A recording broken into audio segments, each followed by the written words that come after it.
Assalamualaikum warahmatullahi wabarakatuh. Perkenalkan, nama saya Putri Naila dari kelas reguler B22 dengan nomor induk mahasiswa 22067 AF Akademi Farmasi Yamasi Makassar dengan pengajar Maulana Zulkarnain Imansyah Isfaram M.Biomed. Baik, saya akan menjelaskan materi tentang sistem endokrin atau hormon.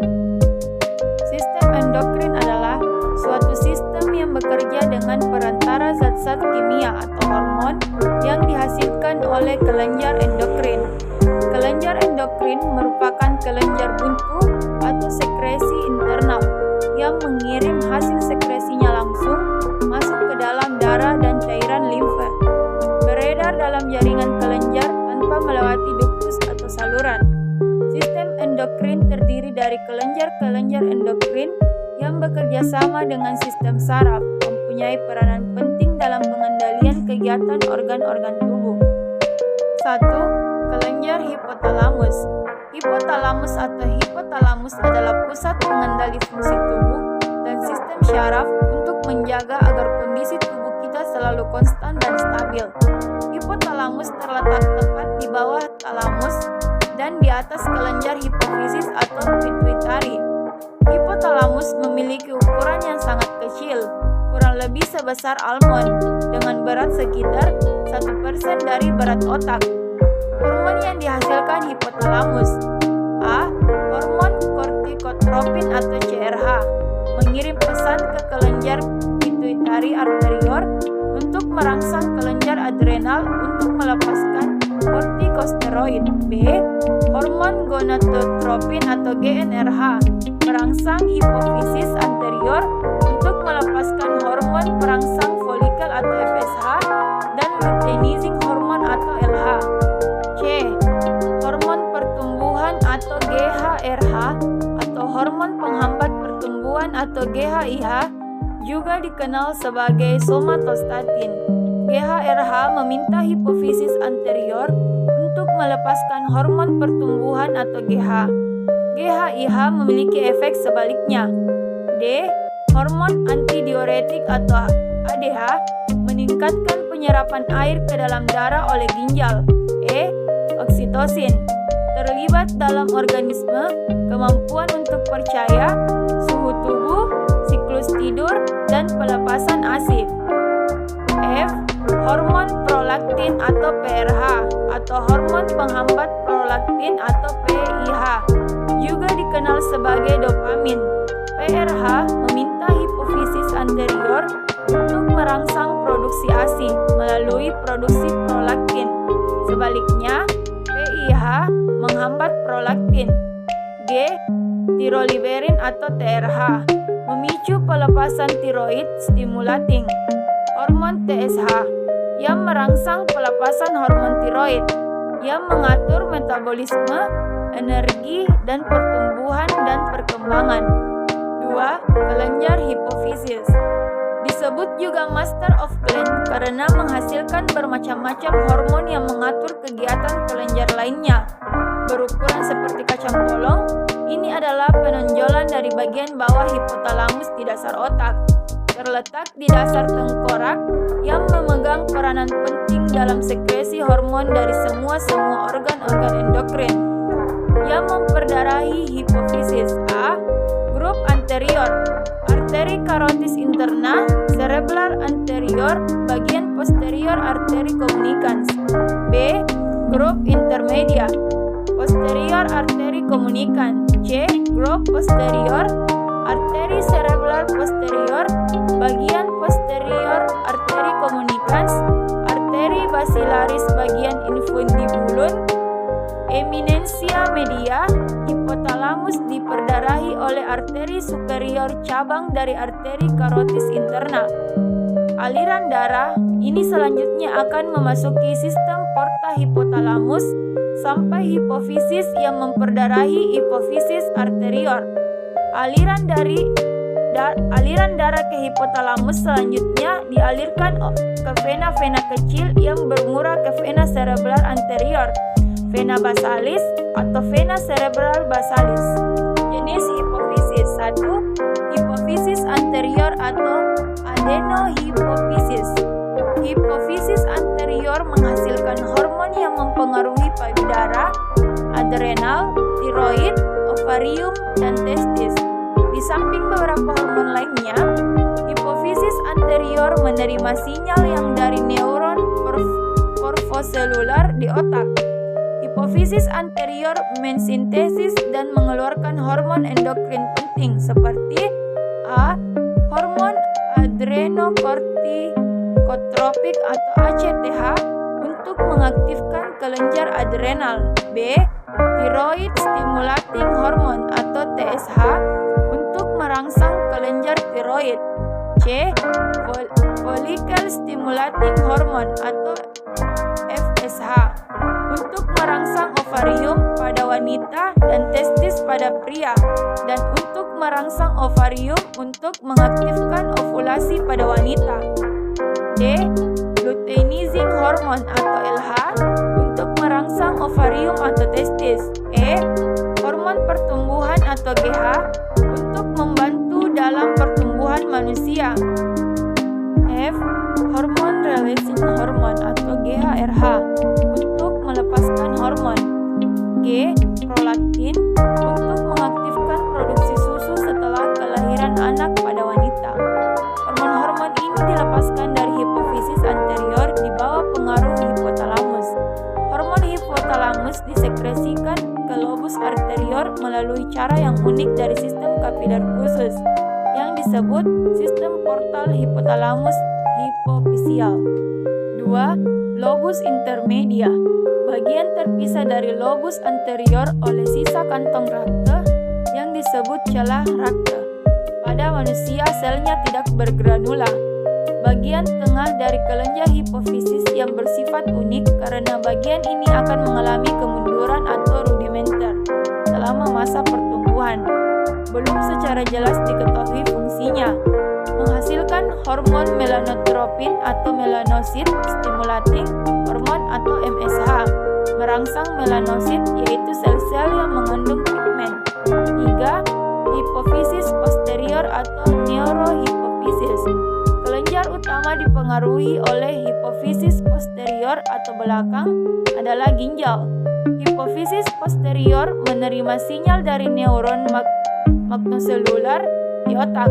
Hipofisis posterior menyimpan kelenjar dan melepaskan hormon seperti oksitosin dan hormon antidiuretik atau ADH.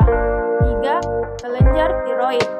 Kelenjar yang terletak di dalam leher bagian bawah, melekat pada tulang laring, sebelah kanan depan trakea, dan melekat pada dinding laring. Terdiri dari dua lobus, lobus dextra dan lobus sinistra, saling berhubungan. Masing-masing lobus tebalnya 2 cm, panjang 4 cm, dan lebar 2,5 cm. Pembentukan bergantung pada jumlah yodium eksogen yang masuk ke dalam tubuh, sumber utama untuk memelihara keseimbangan yodium dalam makanan dan air minum. Hormon yang dihasilkan kelenjar tiroid. Tiroksin mempengaruhi pertumbuhan, perkembangan, dan diferensiasi jaringan tubuh. Kalsitorlin mempengaruhi dalam mengubah tirosin.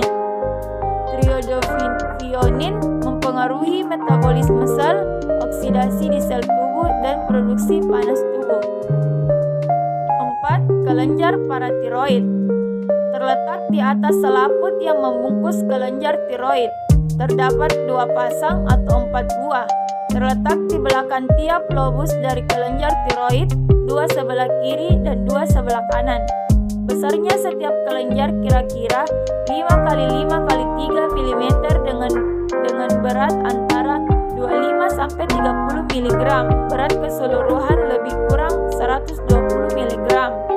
Hormon yang dihasilkan kelenjar paratiroid yaitu paratormon atau PTH berperan dalam pengaturan pemakaian ion kalsium atau Ca2+ dan fosfat atau PO43+ pada jaringan, berperan dalam mengendalikan kadar kalsium dalam darah.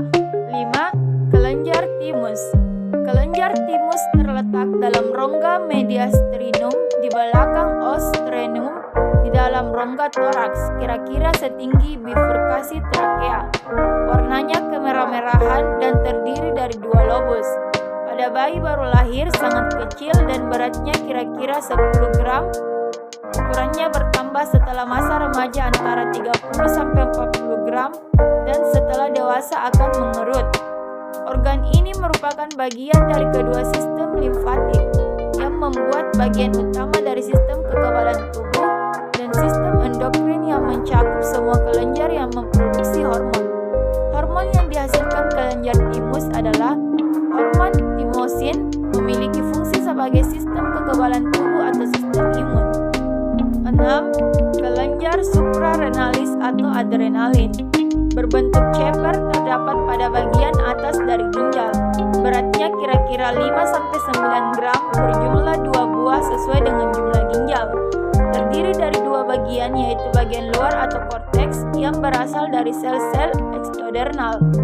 Bagian korteks menghasilkan hormon-hormon yang dikategorikan sebagai hormon steroid, sedangkan bagian medula menghasilkan katekolamin.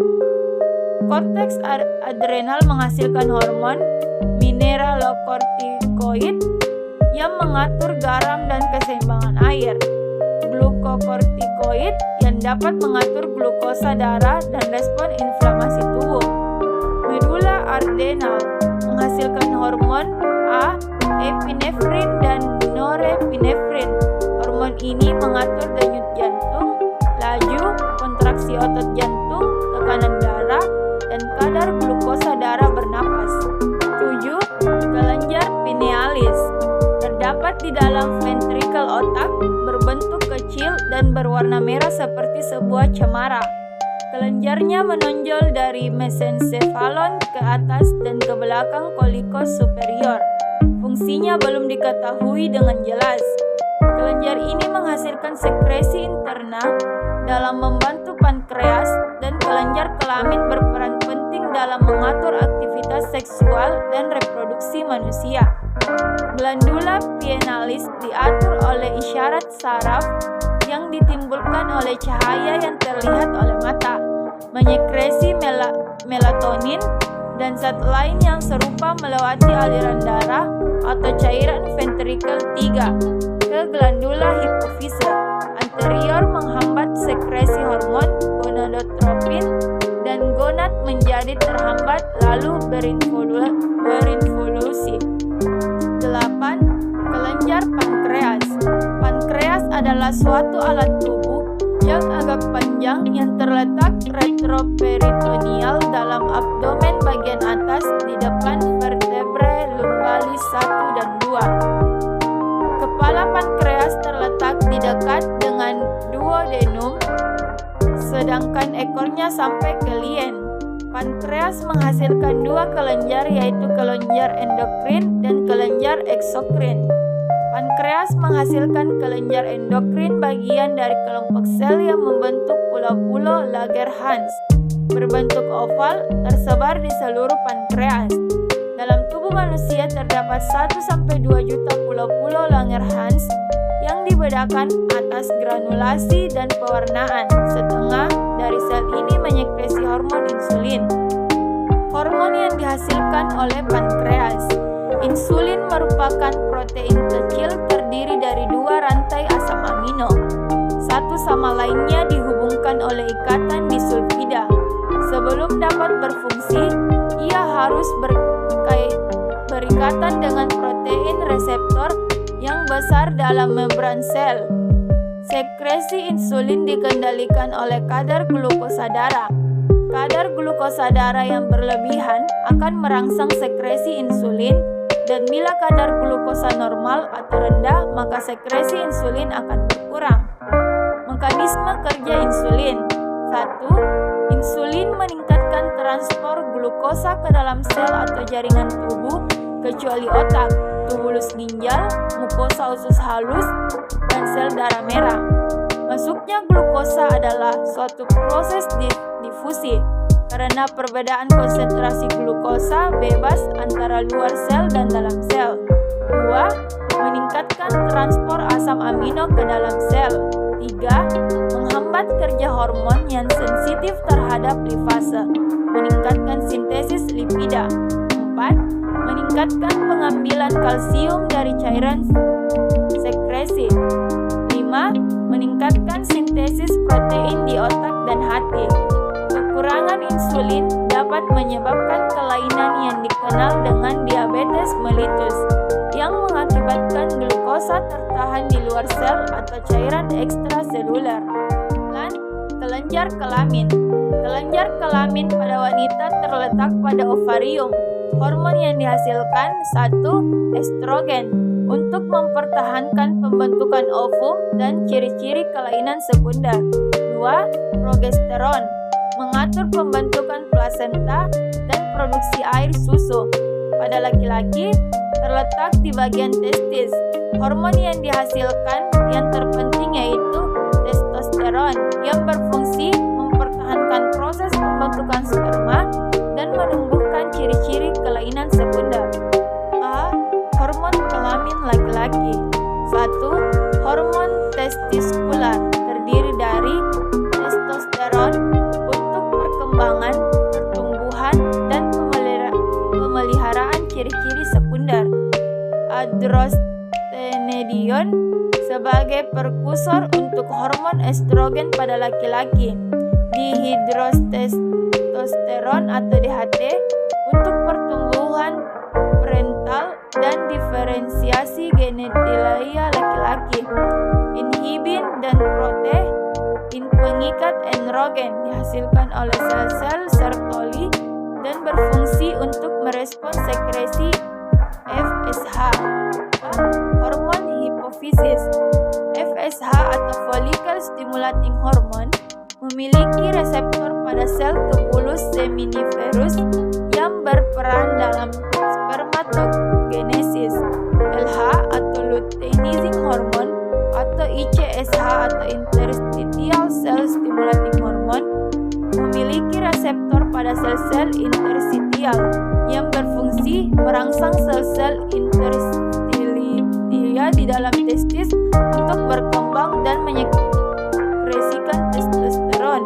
3. Hormon hipotalamus yaitu GnRH atau gonadotropin release hormone berfungsi merangsang kelenjar hipofisis, mengeluarkan LH dan FSH, mengatur mekanisme umpan balik negatif dalam sintesis dan sekresi testosteron. Hormon kelamin perempuan. Estrogen. Estrogen dihasilkan oleh ovarium yang berguna untuk pembentukan ciri-ciri perkembangan seksual pada wanita. Estrogen juga berguna pada siklus menstruasi dengan membentuk ketebalan endometrium, menjaga kualitas dan kuantitas cairan serviks dan vagina sehingga sesuai untuk penetrasi sperma. Progesteron. Progesteron diproduksi oleh corpus luteum. Progesteron mempertahankan ketebalan endometrium sehingga dapat menerima implantasi zigot. Gonadotropin release hormone atau GnRH merupakan hormon yang diproduksi oleh hipotalamus di otak. GnRH akan merangsang pelepasan FSH atau follicle stimulating hormone. FSH dan LH, kedua hormon ini dinamakan gonadotropin hormone yang diproduksi oleh hipofisis akibat rangsangan dari GnRH. FSH akan menyebabkan pematangan dari folikel. Dari folikel yang matang akan dikeluarkan ovum. Kemudian, folikel ini akan menjadi corpus luteum dan dipertahankan untuk waktu tertentu oleh LH. Menstruasi atau pendarahan. Fase keluarnya darah haid ini dimulai pada hari pertama menstruasi dan berlangsung sampai hari kelima dari siklus menstruasi. Beberapa sumber menyebutkan bisa berlangsung sampai hari ke-7 dan ini masih dianggap normal. Peristiwa berikut terjadi selama fase haid ini. Hormon progesteron turun drastis, lapisan rahim luruh dan keluar dalam bentuk darah menstruasi. Darah yang keluar sekitar 10 mili sampai 80 mili. Pada fase menstruasi ini, Anda mungkin mengalami kram perut, Kram ini disebabkan oleh kontraksi rahim dan otot-otot perut untuk mengusir darah haid. Fase folikular. Ini disebut fase folikular karena kelenjar pituitari atau hipofisia melepaskan hormon yang disebut follicle stimulating hormone atau FSH yang merangsang folikel dalam ovarium untuk tumbuh menjadi dewasa atau matang. Fase ini juga dimulai dari hari pertama menstruasi tetapi berlangsung sampai hari ke-13 dari siklus menstruasi. Peristiwa berikut terjadi selama fase ini. Kelenjar hipofisis di otak mengeluarkan hormon FSH yang merangsang sel-sel telur dalam ovarium untuk tumbuh. Salah satu sel telur mulai masak di dalam struktur yang disebut folikel atau kantung.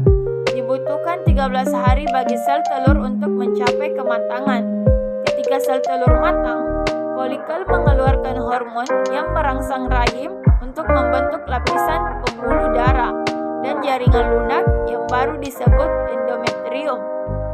Ini merupakan langkah untuk pemulihan dari fase menstruasi yang pertama. Fase ovulasi. Ovulasi adalah puncak dari semua kerja keras tubuh selama fase menstruasi sebelumnya. Atas perintah otak melalui produksi hormon LH atau luteinizing hormone, sel telur yang sudah matang akan dilepaskan dari folikel di ovarium ke seluruh tuba Fallopi, dan akan bertahan selama 12-24 jam. Kejadian ini terjadi pada hari ke-14 dari siklus. Sel telur yang dilepaskan tersapu ke tuba Fallopi oleh silia fimbriae. Pada fase ini, estrogen dan testosteron meningkat ke tingkat puncak, sehingga meningkatkan efek dari fase folikular. Selain itu, estrogen dan testosteron mulai meningkat selama fase ini. Fase luteal. Disebut fase luteal karena pada fase menstruasi ini terbentuk korpus luteum pada ovarium yang merupakan bekas folikel setelah ditinggal sel telur. Korpus luteum menghasilkan hormon progesteron. Ini adalah fase menstruasi yang terakhir. Fase luteal dimulai pada hari ke-15 dan berlangsung sampai akhir siklus menstruasi. Peristiwa berikut terjadi selama fase luteal. Sel telur dilepaskan selama fase ovulasi tetap di tuba Fallopi selama 24 jam. Jika sel sperma tidak membuahi sel telur dalam waktu tersebut, sel telur akan hancur. Hormon progesteron yang menyebabkan rahim untuk mempertahankan endometrium akan habis pada akhir siklus menstruasi. Hal ini menyebabkan dimulainya kembali fase siklus menstruasi berikutnya. Pada fase luteal, estrogen dan testosteron akan menurun dan sebagai gantinya tubuh mulai memproduksi progesteron seperti penjelasan di atas. Itulah tadi hasil presentasi dari saya. Kurang dan lebihnya mohon dimaafkan.